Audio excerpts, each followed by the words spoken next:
Are you looking for a portable kitchen? Something that can be used in emergency or camping situations? Well, in this video, that's what I'd like to discuss. Stay tuned.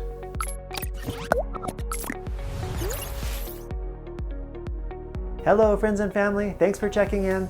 For anyone new here, my name is Russell Liston, and I'm here to help you as you prepare every needful thing. This video is part of my Evacuation cooking series, along with the portable pantry and the evacuation water. If you have not had a chance to see those other videos, I'll leave links below for you to check those out. Let's talk about this kitchen. I think that everybody's kitchen will probably look a little different. We all like to eat and cook different things, and so, depending upon what you're planning to eat, should reflect what your kitchen looks like. Because of this, as we go through this video, I'd like to invite you to think about two things. The first thing is, do I need a portable kitchen? And the second item is, what items do I want in my portable kitchen? Also, think about your portable pantry, the buckets that we filled full of food.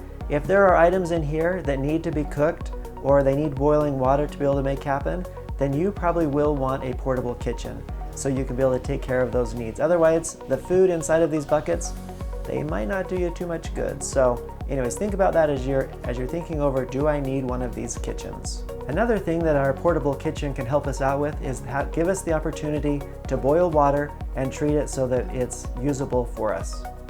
Most of the items in this kit that I'm going to share today, you probably already have. I know I did. They just weren't brought together in one location. I had some downstairs, some in the garage, some in boxes. They just weren't all put together in a nice orderly kit. And the reason that I wanted them in a kit was if I need to evacuate, they're all ready to go. I don't have to hunt all over the house looking for them. Just grab the box and I'm out the door. Besides being part of my emergency supplies, I want this kit to also be part of my camping gear, so that if we head out on a family adventure, I'll have this cook kit ready to go. Like I mentioned, there are many ways to put this kit together, so in this video, I'm going to share with you how I put this kit together for me and my family. The first item that is part of the kit is actually the storage container. I chose to go with this box over here from Craftsman Versus Stack, just because I like that it has wheels on it, I like that it works with the other boxes that I have in my system, and I've just found them to be a nice box. But there are other containers that you can use, or whatever type of things work with your other systems. The next item on the list is the heat source. Obviously you could use a campfire, but they're not always super convenient or easy to work with. I like to have a cook stove if possible, and I've chosen to go with the Gas 1 cook stove for two reasons. One, my in-laws actually gave it to me for Christmas last year, so I already had it. And two, this particular model is a dual fuel stove. So that means that I can use propane or I can use butane canisters to make this work, which is super awesome. So you're not limited to just one fuel type to make it happen. You can use what's available. Two other ideas that I wanted to share with you about propane is that if these little bottles run out on you, they actually sell a refill adapter that you can hook up to a larger tank and refill these bottles. So just because it ran out doesn't mean you're done. If you have access to a larger tank, you can refill that and keep cooking. The other way that you can keep this stove going is they do sell little extension hoses that can hook up directly to the stove adapter and then hook it to your larger tank, and so you can be able to use that larger propane tank to keep this stove working as well. The next group of items are anything that's needed to put our meal together. Some of those things might include a pot that can be used as a mixing bowl or to warm our soups or to actually boil water for us. A frying pan, and I love Reynolds wrap or aluminum foil, which has multiple purposes and just a great thing to have in the kit. From there we go into some other utensil type items. We have our can openers and our spoons and our spatulas and even a couple roasting sticks if we do have a fire. Maybe we want some scissors in there, some measuring devices. If you're into peeling anything, maybe a potato peeler would be good in there. It could be nice to have a little thermometer if we're cooking meat to be able to check to make sure that those things are done. Some matches in case we need to light a fire or to start our stove.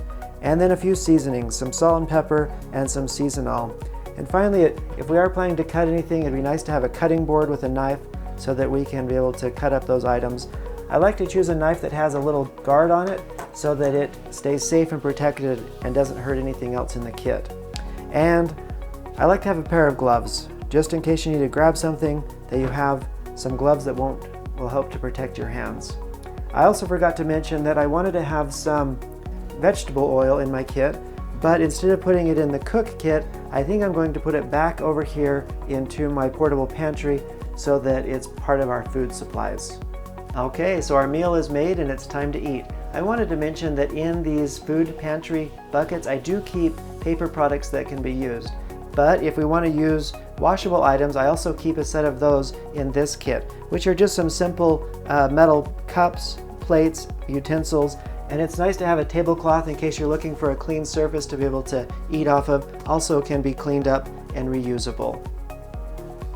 Now that dinner is over, the last step is to clean everything up. We can get back out our pot and we can heat up some more water, have a little bit of soap, a sponge, a washcloth, and a little drying towel to be able to take care of the cleanup duties.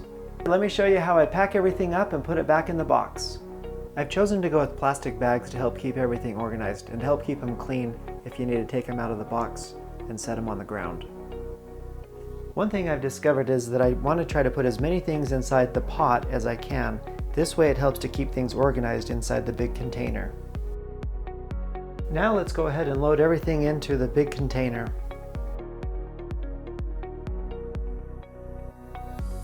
All right, that's it. Our portable kitchen all together in one container and ready to go. Today's assignment is to go back to the questions that we asked towards the beginning of the video. Do you need a portable kitchen? And if so, what items would you want to have in your kitchen? I hope you'd take the time to be able to think through those questions and decide if this is something that you want to have as part of your emergency supply or even your camping supply systems. All right, my final thoughts on this. I'm glad that I've taken the time to pull these things together to get them into one container. I think my next step is to take this kit out on a camping or outdoor activity with my family and see what I think. Try it out, see if I've forgotten anything, see what I like, see if there's anything that needs to be changed, and just kind of shake it out a bit and see how things land. Also remember that this kit is for me and my family. You're going to want to make a kit for you and your family that works with how you guys eat and cook and is perfect for you. If you like this video, I would appreciate a thumbs up. And once again, I'd like to thank you for your time and may God bless you as you prepare every needful thing. Thank you.